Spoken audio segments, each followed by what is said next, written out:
일본 정부가 가기를 열어 한국을 수출 절차 간소화 혜택을 인정하는 백색 국가에서 배제하기로 했습니다. 네, 잠시 뒤에 문재인 대통령은 국무회의를 주재할 예정인데요. 여기서 어떤 메시지가 나올지 주목이 되고 있는 상황입니다. 두 분의 전문가 모셨습니다. 남창희 인하대 정치외교학과 교수, 유용화 한국외대 초빙 교수 나오셨습니다. 안녕하세요. 네, 안녕하세요. 네. 일단 일본이 우리나라를 백색 국가에서 이제 제외하기로 결정을 했는데 사실 국제사회 우려도 있었고 일본 내부에서도 부담이 그렇죠. 조금 있을 네. 텐데 여전히 입장을 바꾸지 않고 그대로 진행을 했습니다. 우리 국내에서는 혹시 이게 참여 선거를 앞두고 보수 세력 결집을 위한 것이 아니냐라고 얘기하는 경우도 있었는데 결국은 그건 아니었고 그것만 있던 건 아니었고 여러 가지가 이제 복합되어 있는 것 같습니다. 첫째는 지금 한국 경제가 부상하면서 일본하고 차이가 없어졌어요. 그러면서 일본 경제가 상당한 경제 의식이 생겼고 이번에 경제 산업성이 주도한 걸 보면 또 알 수가 있습니다. 또 하나는 아베 총리 개인의 성향, 그다음에 그 배후에 있는 일본 회의라고 하는 우익단체의 입김이 세져서 좀 더 이 강경한 입장을 고수하는 것 같고요. 또 하나는 우리 한국 정부의 대중 정책, 또 대북 유화 정책에 대해서 일본 측하고 충분히 협조를 안 하는 것에 대한 약간의 불만도 있는 것 같습니다. 그리고 물론 이제 지원금 문제에 대한 해법에 있어서 우리하고 상당한 차이가 있는 거, 그게 기본적인 원칙이고 이유고 그 위에 여러 복합적인 그런 이유가 지금 깔려 있는 것 같습니다. 일단 시작할 때 이제 국민 의례를 하면서 애국가를 크게 틀어놨던 점도 좀 눈여겨볼 만한 장면이었던 것 같습니다. 네. 어떻게 보셨습니까? 네, 지금 대통령이 담화문이죠. 담화문을 쭉 들어보니까 일본 측에서 블랙리스트 해제를 할 것을 예상한 것 같습니다. 상당한 외교적인 노력을 했음에도 불구하고 강행할 것을 예상을 하고 그보다 훨씬 앞서서 기업계 접촉을 해가지고 어느 정도 피해 규모가 오고 우리가 얼마만큼 빨리 수입 대처할 수 있는가 많은 시뮬레이션을 해본 것 같습니다. 하기 때문에 상당한 자신감이 좀 배어 있는 것 같고요. 동시에 힘들지만 그래도 국민들이 뜻을 모아달라라고 하는 그런 쪽에 방점을 둔 그런 메시지가 아니었는가 그런 생각이 듭니다.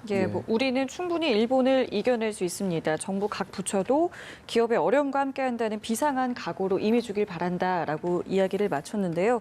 이번 메시지 좀 어떤 의미가 있었다고 보시는지요? 단호하고요. 대통령의 의지가 상당히 담겨 있는 것 같습니다. 그러니까 사실상 오늘 일본 아베 내각이 백색 국가에서 우리 한국을 제외함에 따라서 사실상의 정치 사회적 전쟁이 시작됐다고 우리는 보는 것이 정확하다고 봐요. 그렇기 때문에 대통령이 국무회의에서 이렇게 모두 발언을 통해서 국민에게 정부가 이런 입장이니까 정부를 믿고 따라달라 이러한 거 아니겠습니까? 결국은. 근데 이제 여러 가지 메시지가 있습니다만은 말씀드리겠지만 가장 중요한 건 첫 번째로 이제 국론이 통일돼야 되는 측면이 가장 중요합니다.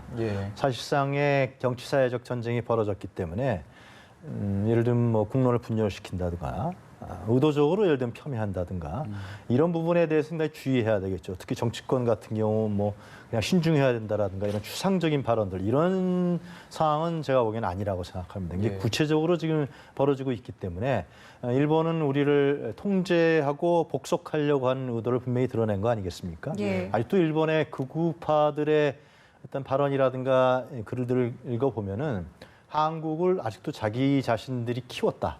기술력을 제공했고 특히 1965년도에 3억 달러가 주지 않았어요. 박정희 정권한테. 돈도 제공했고 특히 식민지 시대에 근대화를 가르쳐준 국가인데 이렇게 성장했다. 그런데 이 한국이 잘 말을 안 듣고 북한하고 자꾸만 협력해서 한반도를 좀 협력적 분위기로 가져가려고 한다. 이런 생각을 많이 갖고 있는 거로 알고 있어요. 그렇기 때문에 이참에 확실히 한국을 길을 들여서 일본에 통제된 그리고 국가로 만들어서 자신들이 예를 들면 아시아에 있어서의 패권적 움직임을 계속해서 활발하게 진행하는데 한반도를 제물로 삼겠다. 이런 생각을 많이 갖고 있는 것이죠. 그 속에서 이러한 조치가 나왔기 때문에 지금 문재인 대통령이 얘기했지만은 과거 100년 전에 하고는 달라졌다라고 분명히 얘기하고 있습니다. 우리 한국 경제가 세계 10위권으로 올라서 있고 또 가장 발전된 민주주의를 갖고 있는 나라가 발전돼 있기 때문에 지금은 일본하고 우리가 일합을 해도 결코 지지 않을 것이다. 반드시 100년 전하고 다른 형태로 일본의 이러한 상당히 그 도발적이고 폭력적인 행위에 대해서 대응할 것이다. 그리고 국민들과 함께 할 것이다. 이러한 메시지를 전달한 것 같습니다. 예. 예. 또 눈여겨볼 만한 내용이 이제 내용을 보면 분명히 처음에는 강한 어조로 유감을 표명하면서 시작을 했고 우리도 그에 상응하는 조치를 취할 것이다라고 말을 했지만 그 개선 가능성은 열어뒀거든요. 지금도 악순환을 원치 않습니다라고 말을 하면서 이제 대화의 길로 나오기를 촉구한 부분도 있는데 이 부분은 좀 어떻게 보셨습니까? 그렇죠. 우리 대통령으로서는 당연히 그렇게 얘기를 해야 됩니다. 예. 상대가 우리한테 어려움을 줄 때 상호주의 입장에서 우리도 대응 조치를 하지만은 싸움이 능사는 아니잖아요. 예. 그래서 상대한테도 퇴로를 열어주고 또 타협의 여지를 남겨둠으로써 결국 궁극적으로는 외교적인 해법을 모색할 의지가 있다라고 천명하는 것이 국제 여론을 우리 편으로 하는데도 유리하고 예. 또 상대하고도 우리가 실제로 이제 이번 사건을 보면은 우리 대법원 판결에 대해서 일본 정부가 이제 문제 제기를 한 거거든요. 그래서 사실은 우리가 어떻게 보면 엄격히 말하면 도발은 저쪽에서 했다고 볼 수도 있어요. 그거에 예. 대해서 우리가 좀 도덕적인 우위에서 상대하고 대화의 문을 열어두겠다 하는 의지는 뭐 잘한 것 같습니다. 예. 그렇습니다. 이례적으로 문 대통령의 모두 발언까지 저희가 생중계로 함께 봤습니다. 일본의 2차 수출 규제는 현실화가 됐고 앞으로 우리가 어떻게 이것을 타개해 나가야 되는지 굉장히 중요한 상황일 것 같은데 어떤 식으로 좀 가야 된다고 보시는지요? 일단 경제적으로 봤을 때는 이제 뭐 일왕의 공포까지 가게 되면 예. 지금 한 20여일 정도 더 예. 기간이 있죠. 공적으로 시행되기까지는요. 그래서 빠르면 8월 하순경부터 이제 지금 반도체뿐만이 아니라 약 850여 개 품목인가요? 거기까지 확대해서 개별 허가를 받게 하겠다는 거 아니겠습니까? 일본에부터는. 개별 허가를 받겠다는 것은 자기네들이 주무르겠다는 것이죠. 그동안에 한국이 잘 말 들으면 몇 개 품목을 허가해주고 말 안 들으면 통제하고 그런 식으로 해서 한국의 경제를 자신들이 통제하고 주무르겠다는 의도가 분명히 드러나는 조치라고 볼 수가 있는데요. 결국은 이 부분에서 우리가 종속당하지 않고 그러려면 우리의 그 부품 소재 산업을 어떻게 활성화시키냐가 국내에 그게 일차적인 과제일 것이고요. 문 대통령도 수차 얘기했지만은 수입 다변화 부분. 일본에 지금 예를 들면 90% 이상 의존돼 있는 이런 부품 소재 산업을 예를 들면 중국이라든가 대만이라든가 이렇게 유럽, 독일이라든가 확대해서 수입을 다변화하고 가장 중요한 것은 국내의 중소기업이라든가 대기업과 연관을 통해 갖고 이 부품 소재 산업을 증진시키는 것이죠. 충분히 가능성이 있고요. 예. 그리고 지금 뭐 청와대라든가 관련 부처에서 조사를 한 걸로 알고 있습니다. 그래서 크게 길지 않은 기간에 그걸 만들어낼 수 있다고 판단하는 것 같아요. 결국 이 문제를 어떻게 우리가 잘 조정해내느냐. 예. 그래서 결국은 일본이 지금 무기를 삼고 있는 각종의 부품 소재 산업이라든가 고부가 가치의 기술력 있는 뭐 원료라든가 소재 이런 부분들을 우리가 자립적으로 만들어낼 수 있고 수입선을 다변화하게 되면 사실상 예. 일본은 그다음에 쓸 무기가 별로 없어지는 것이죠. 예. 그리고 일본이 했던 이러한 행태들이 결국은 우리 한국뿐만이 아니라 미국이라든가 다른 국제 질서에도 아주 반하는 국제 자유무역 체계를 훼손하고 교란시키는 행위거든요. 예. 이런 부분들이 좀 적나라하게 드러날 수 있는 결국은 어떤 힘의 우위를 우리가 단기간 내에 최소한 1년 이내에 그동안 잘 버티고 힘들겠지만은 6개월에서 1년 이내에 버티면 제가 봤을 때는 현재까지 나온 여러 가지 인포메이션을 봤을 때는 우리가 충분히 가능한 일이다. 그렇게 아마 또 청와대라든가 정부에서도 정보를 수집한 거 아니냐 그런 생각이 듭니다. 예. 교수님께서는 이 대응 방안 또는 상응 조치에 대해서 어떤 것들이 있을 거라고 생각을 하시고 또 이번 국무회의에서 어떤 내용이 오고 갈 것으로 전망을 하십니까? 글쎄요, 정부가 일종의 대응 조치를 전부 다 밝히지는 않을 겁니다. 예. 그래서 정보가 제한돼 있기 때문에 제가 아는 부분이 제한돼 있을 수밖에 없는데, 예를 들어서 이제 우리 국민들이 자발적으로 하고 있는 불매운동. 이제 불매운동이라든가, 이제 여행 일정에 줄이는 거 그런 것들이 상당한 앞으로 지속되면 의미가 있을 겁니다. 그리고 정부는 정부 나름대로 그 부분도 이제 계속 지속이 되면 충분한 타격이나 영향을 줄 수 있는 그렇죠. 부분인가요? 예, 일본 지역 경제 우리가 이제 일본 여행객들이 순위 높아져가지고 예. 정부에 이제 방방곡곡 들어갑니다. 그러다 보니까 일본 지역 경제가 상당히 우리 관광객들하고 이제 의존하는 부분이 있거든요. 그리고 아마 이제 동시에 우리 그 부품 소재 산업을 예. 이제 정부가 지원하는 것들 포함해가지고 제가 아까 이제 모두 발언을 들어봤을 때는 예. 자신감이라는 표현을 썼거든요. 예. 그거 보면은 정부가 일부에서는 뭐 전혀 준비 안 하고 지금 당한 거 아니냐라고 얘기하고 있지만 그건 아닌 것 같고 나름대로 대응 조치를 리스트업을 해서 네. 하고 있는 것 같습니다. 그런데 아주 구체적인 내용은 뭐 알 수 없죠. 예, 알겠습니다. 조금 전에 단계적으로 대응 조치를 뭐 강화해 나갈 것이다. 할 수 있는 지원은 다 하겠다라는 부분도 이제 문 대통령이 언급을 했습니다. 내부적으로 말씀해 주신 것처럼 우리 업계에 이제 충격을 최소화하는 것도 매우 중요할 테고요. 또 이 얘기도 계속 나왔습니다. 이제 논란이 되고 있는 바로 지소미아 폐기 부분인데 여기에 대한 두 분의 입장이 좀 듣고 싶은데요. 그 대통령이 대응을 하겠다 그랬는데 물론 이제 이런 사실상 우리만 지금 일본의 그런 부품 소재 산업을 수입해서 우리만 더 중간 원료 산업으로 쓰고 있는 건 아닙니다. 예. 일본도 마찬가지로 우리 뛰어난 제품들이 있어요. 예를 들면 철강이라든가 베어링이라든가 일본에서 가져가고 있거든요. 만약 그거를 우리가 수출하지 않으면 일본도 상당히 단기간에 일본 자동차가 굉장히 우수한 제품이잖아요. 예. 타격을 받을 수밖에 없게 돼 있어요. 그렇게 이 서로 간에 얽혀 있거든요. 이게 국제 분업 체계거든요. 근데 일본이 예. 이것을 완전히 교란시키겠다라는 거예요. 이거는 정말 다른 외국에서 봤을 때도 상당히 험악한 일이 되는 것이죠. 뭐 그런 얘기까지 대통령이 얘기하지 않았습니다만 지금 말씀하신 지소미아 비부는 미국과 일본을 겨냥했을 때 상당히 제가 봤을 때는 유효한 카드가 될 수 있다고 생각합니다. 유효한 카드가. 네, 왜 그러냐 하면은 예. 그 지소미아는 이명박 정부 때 사인을 하려고 그러다가 2012년도에 예.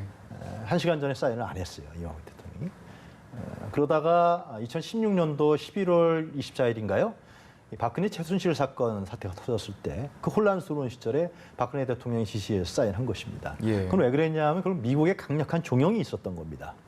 미국이 계속해서 한일 군사정보협정을 맺기를 한국에게 굉장히 요구하고 종용했던 것이거든요. 근데 우리는 민족 정서가 있기 때문에 반일에 대한 어떤 그 일본에 대한 불투명성이 있었기 때문에 그걸 사인을 안 했었던 것인데 근데 결국은 나중에 우리가 사인을 한 거 아니겠습니까? 근데 그것은 제가 이런 말씀을 왜 드리냐 하면 결국 지소미아는 미국이 대아시아 전략에 있어서 중국을 견제하는 하나의 중요한 카드로서 일본을 활용하고 있잖아요. 예. 그래서 지금 일본의 아베 정권이 미국을 믿고서 지금 이렇게 하고 있는 것인데 결국은 지소미아를 통해서 한국과 일본이 군사 협력을 정보 협력을 하고 그 다음에는 이 한미일 군사 협력, 한미일 군사 동맹으로 가져가려는 게 일본이 미국의 아시아 전략입니다. 실제로.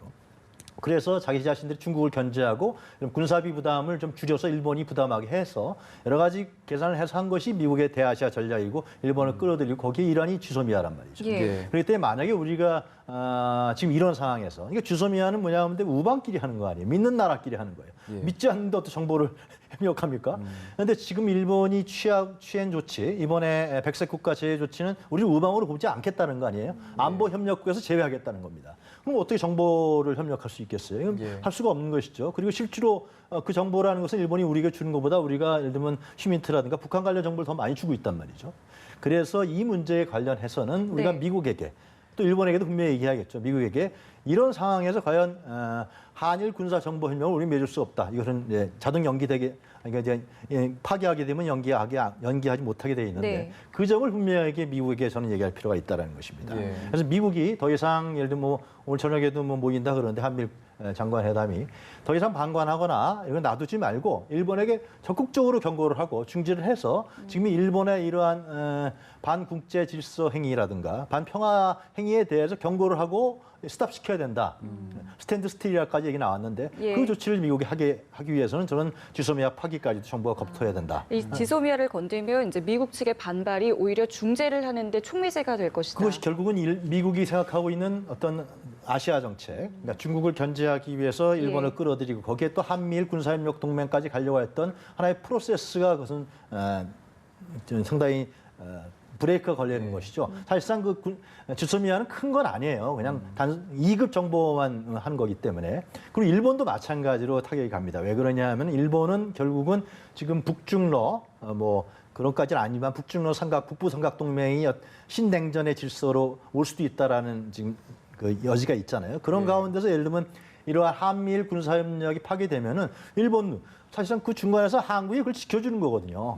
실제 그런 의미에서 일본도 지금 지소미아 파괴하지 말자 그러잖아요. 일본은요. 예. 그 얘기는 왜 그러냐면 결국 사실상 한국이 그 중간에서 그걸 지켜주는 거예요. 예. 방파제 역할을 하는 것인데 그걸 파괴하게 되면은 결국 군사적으로 일본이 어떻게 되면 고립되고 어쩌면 한국을 이용하지 못하는 관계가 되기 때문에 이 지소미아 파기 카드는 제가 봤을 때 상당히 유효한 카드고 정부에서도 아마 적극적으로 검토하고 있는 단계에 있지 않느냐 그런 생각이 듭니다. 유효한 카드다라는 입장이셨는데 남 교수님 입장도 들어보고 싶습니다. 네, 그 지소미아 군사정보보호협정은 조금 이제 복잡하고 우리 다면적인 측면이 있습니다.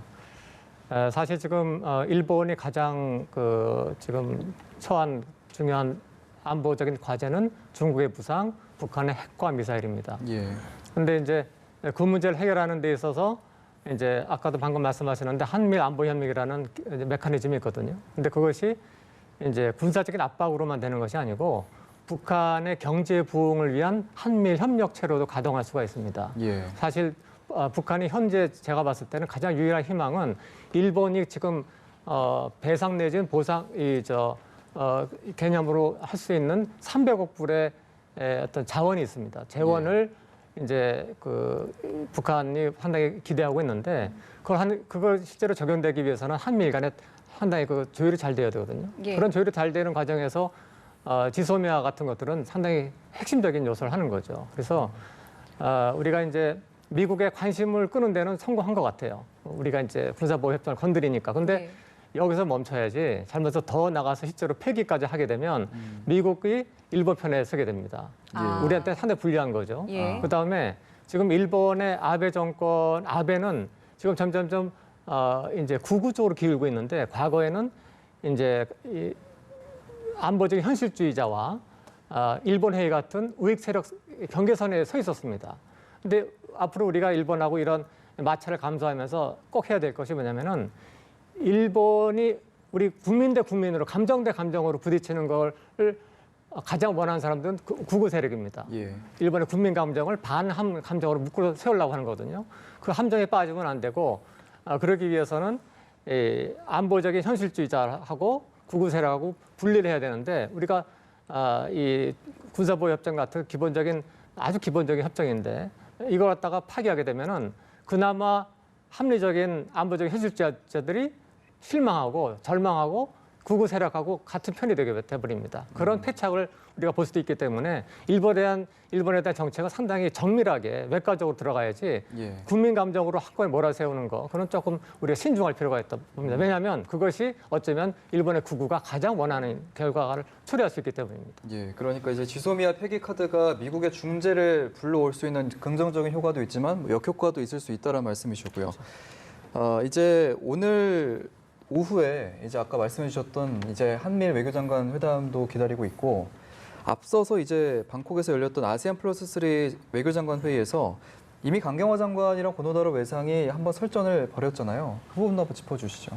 그러니까 저는 이제 우리 외교 라인에서 미국의 태도에 대해서 강력하게 저는 주시해야 되고 그리고 요구해야 된다고 생각합니다. 왜냐하면은 미국과 한국과 관계하고 다르게 미일 관계는 좀 특수 관계예요. 상당히 특수 관계. 그것은 뭐냐면은 일본은 미국에게 항복한 패전 국가입니까? 그렇기 때문에 미국의 얘기를 상당히 들을 수밖에 없는 그러한 국제적 관계를 형성하고 있어요. 실질적으로요. 그렇기 때문에 예를 들면 지금 미국이 이러한 일본의 이런 도발적이고 국제 질서를 해치고 예를 들면 한국을 자신들의 통제하에 두고 그리고 패권 국가화 하려고 하는 그리고 나아가서는 개헌까지 해서 전쟁 가능한 국가로 하려고 하는 이러한 행위에 대해서 한국이 도저히 용납할 수도 없는 것이고 한국이 받아들이지 않다라는 부분에 대해서 분명하게 미국이 직시할 필요가 있다는 거예요. 그래서 저는 물론 기간이 좀 남아 있습니다. 이 폼페이오 장관이 지금 이제 방콕에서 얘기를 하고 있었지만 분명한 얘기를 했다가 또 뭐 한국하고 일본이 좀 알아서 해야 되는 거 아니냐 이런 외신 좀 나오고 있단 말이죠. 이것은 한 달 정도 여유가 아직 남아 있죠. 예를 들면 시행이 되려면은. 그래서 저는 분명하게 미국에게 우리가 강력하게 요구를 해야 되는 것이고 그리고 이런 한일 관계가 평화적이고 대등한 관계로서 진행이 되지 않는 경우에는 한미일 군사협력이라든가 한미일 동맹 이것은 결국은 미국 정부가 오바마 정부부터 표명했던 아시아 회귀 전략 하나인데 이 부분이 실제로 미국의 의도대로 진행되기가 상당히 어려울 수도 있다. 이런 부분들을 분명히 해야 됩니다. 물론 한미 동맹의 부분에 대해서 우리 얘기하는 건 아닙니다. 한미 동맹은 상당히 굳건한 것이고요. 지금 북한과의 대북 교섭에 있어서도 우리 미국과 많은 협력을 맞추고 있고 또 미국과 보조를 맞추고 있잖아요. 이걸 건드리자는 것이 아니죠. 문제는 뭐냐 하면은 중국을 견제하기 위한 카드로서의 한미일 군사협력, 한미일 군사동맹을 나가려고 하는 미국의 전략. 네. 이것이 이런 상황에서는 그릇되는 것이고 결국은 나중에 가서는 이것은 미국이 좀 알 필요가 있어요. 알고 가서 일본을 키워주는 꼴이 됩니다. 예. 키워주게 돼서 일본이 예를 들면은 상당히 아시아에서 강국으로 올라가게 되면은 그러면은 그 다음에는 대미 종속성을 벗어내려고 하는 거거든요. 일본의 보통 국가화하겠다라는 게 처음에 나왔을 때 그 일본에서 나온 얘기는 우리가 이제는 대미 종속성을 벗어나야 되지 않느냐 이런 관계에서 보통 국가라는 얘기를 일본 정가에서 나왔다는 말이죠. 예. 일본이 목표로 하는 것은 결국은 아시아에서 자기들이 패권해야 된다는 것입니다. 그럼 과거에 우리가 예를 들면 구한말에도 충분히 봤던 거 아닙니까? 구한말에도 예를 들면 일본이 미국을 이용해서 자신들이 득세한 이후에는 결국은 태평양 전쟁을 일으켰단 말이죠. 예. 아주 과거에 100년 전의 얘기인데 그래서 이러한 부분들을 봤을 때는 분명하게 이번 현 상황에 대해서 미국이 분명한 스탠스를 취해야 된다는 것입니다. 예. 그러니까 당장 오늘 이제 저녁에 있을 회담에서도 그렇고 앞으로 미국의 역할에 대해서 예측을 안 해볼 수가 없거든요. 좀 어떻게 보고 계시는지요? 트럼프 대통령의 동맹을 바라보는 시각이 일반적인 미국 대통령과 다르기 때문에 조금 상황이 달라졌죠. 그 우스갯소리로 트럼프 대통령은 적국은 껴안고 동맹은 때린다라는 그런 농담이 있을 정도로 지금 일반적인 동맹 관리의 행태하고는 다른 모습을 보이고 있기 때문에 예. 마찬가지 연장선에서 아마 한일 간에 이렇게 티격태격 혹은 이제 경제 마찰하는 거에 대해서 아주 깊숙이 개입할 의지는 예를 들어서 비교하자면 오바마 대통령만큼 강하지는 않을 것 같습니다. 예. 하지만 미국 대통령 밑에는 상당한 참모들이 있거든요. 그 참모들은 상당히 우려를 하고 있습니다. 한일 관계가 이렇게 악화되는 것이 동북아 전체의 안전 메커니즘을 교란시킬 수 있다라고 인식하고 있기 때문에 우리가 이제 다각적으로 이제 한국의 미국 대사관도 있고 또 미국의 탱크도 있고 또 국무부 국방부도 있고 여러 채널을 통해 가지고 우리가 어필을 좀 하고 해야 되는데 저는 한 가지 또 우리가 미국에만 너무 기대할 필요도 없습니다. 왜냐하면은 일본 우익에서 또 조롱을 해요. 한국이 미국에 가서 징징댄다라고 말이죠. 별로 기분 좋지 않거든요. 이 문제는 어떻게 보면은 우리가 일본하고 1대1로 담판해서 풀어야 될 게 정석이라 봅니다. 미국한테 부탁하지 말고. 그런데 지금 아까 대통령도 자신감 얘기했으니까 우리도 상당한 체력이 있거든요. 예. 체력을 바탕으로 매결하면 맥힐 수가 있습니다. 우리가 구한말처럼 정말 힘없는 나라였을 때는 어렵지만 이제는 상당한 군사력도 있고 경제력이 있기 때문에 이거를 뒤에 두고 협상을 하면 충분히 일본도 우리 협상에 응할 가능성이 있다고 봅니다. 그래서 제가 봤을 때는 일왕의 주기가 이제 10월 중순에 있는데 그 전까지 미국에도 아까 외교를 하지만 동시에 담판을 하는 그런 노력을 해야 되고 여러 지금 저를 포함해서 많은 연구자들이 나름대로 정책을 제시하고 있기 때문에 저는 그렇게 비관적으로 보지는 않습니다. 예. 알겠습니다. 오늘 두 분 말씀은 여기까지 듣도록 하겠습니다. 고맙습니다.